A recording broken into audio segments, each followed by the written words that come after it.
السلام علیکم ورحمۃ اللہ۔ الحمد للہ وکفا وسلام علی عبادہ الذین اصطفیٰ، اما بعد۔ محترم دوستو، قرآن کریم سے ہی متعلق چند باتیں عرض کروں گا، بغور سماعت فرمائیں۔ محترم دوستو اور میری ماں اور بہنوں، قرآن کریم سے عشق کرنے والے ہر دور اور ہر زمانے میں گزرے ہیں۔ صحابہ کرام رضوان اللہ تعالی علیہم اجمعین کو جو اتنا بڑا مقام حاصل ہوا ہے، اتنا بڑا ان کو رتبہ ملا ہے کہ بڑے سے بڑا ولی، بڑے سے بڑا قطب ابدال بھی ایک چھوٹے سے صحابی کی پیروں کی دھول کو نہیں پہنچ سکتا۔ یہ سب قرآن کریم کے عشق کی وجہ سے ملا ہے۔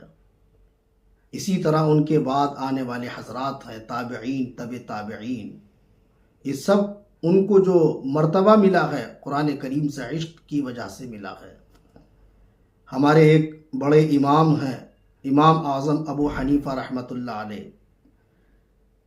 حضرت امام اعظم ابو حنیفہ رحمۃ اللہ علیہ کے بارے میں آتا ہے کہ رمضان المبارک کے مہینے میں 63 کلام پاک مکمل کیا کرتے تھے۔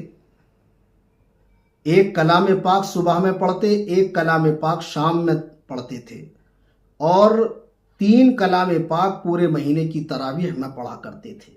اس طرح پورے مہینے میں آپ کے 63 کلام پاک مکمل ہو جایا کرتے تھے۔ ایسا عشق قرآن تھا ان کو کلام پاک سے۔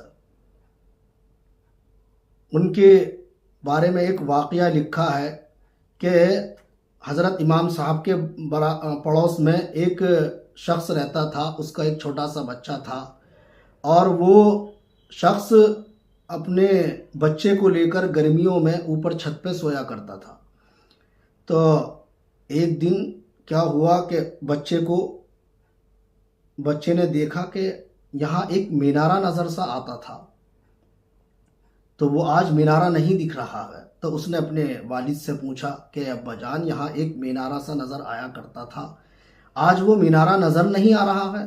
تو جب باپ نے یہ بات سنی تو اس کی آنکھوں میں آنسو آ گئے، اور وہ کہنے لگا، بیٹا وہ مینارہ نہیں تھا، وہ امام ابو حنیفہ تھے جو ساری رات کلام پاک کی تلاوت کیا کرتے تھے۔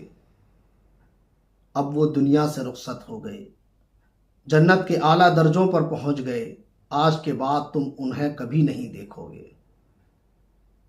تو ایسا عشق قرآن تھا میرے بھائیوں۔ اور اسی طرح حضرت امام ابو حنیفہ رحمۃ اللہ علیہ کا شاگرد بننے کے لیے حافظ قرآن ہونا شرط ہوتا تھا۔ امام محمد رحمۃ اللہ علیہ نے حضرت امام صاحب کی شاگردی اختیار کی ہے، تو جب وہ ان کے شاگرد بنے امام محمد رحمۃ اللہ علیہ، تو کچھ دنوں کے بعد میں حضرت امام صاحب نے پوچھا کہ کیا تم حافظ قرآن ہو؟ تو امام محمد رحمۃ اللہ علیہ کہنے لگے، جی حضرت میں حافظ قرآن نہیں ہوں۔ تو حضرت امام صاحب فرمانے لگے کہ کیا تمہیں معلوم نہیں ہے کہ میری شاگردی اختیار کرنے کے لیے، میرا شاگرد بننے کے لیے حافظ قرآن ہونا ضروری ہے؟ تو حضرت امام محمد رحمۃ اللہ علیہ بھی جوان تھے، فوراً چل دیے، اور 1 ہفتے کے بعد میں واپس آئے۔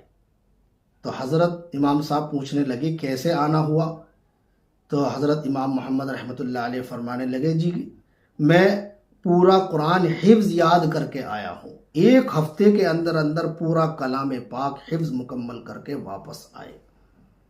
تو کیسا عشق قرآن ہوگا میرے بھائیوں، آپ اندازہ لگائیں۔ امام شافعی رحمۃ اللہ علیہ کے بارے میں آتا ہے، خود اپنا واقعہ بیان کرتے ہیں کہ میں مکہ سے مدینے کی طرف چلا قافلے کے ساتھ، تو مجھے مکہ سے مدینہ پہنچنے تک 16 دن لگے۔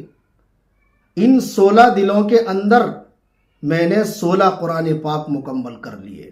سبحان اللہ، سبحان اللہ، کیسا عشق قرآن ہوگا میرے بھائیوں۔ امام احمد ابن حنبل رحمۃ اللہ علیہ نے کتنی تکالیفیں برداشت کی ہیں اس قرآن کریم کے پیچھے۔ میرے بھائیوں دوستو، ان کو جو اتنے بڑے رتبے ملے ہیں، اتنا بڑا مقام ملا ہے، تو یہ سب قرآن کریم سے عشق کی وجہ سے ملا ہے۔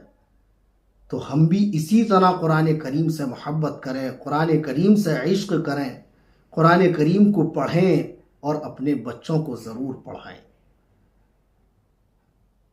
اللہ تبارک و تعالی ہمیں قرآن کریم کی برکتوں سے مالا مال فرمائے۔ یہی چند باتیں عرض کرنی تھی، اور اللہ تبارک و تعالی ہمارے قرآن پڑھنے کو قبول فرمائے۔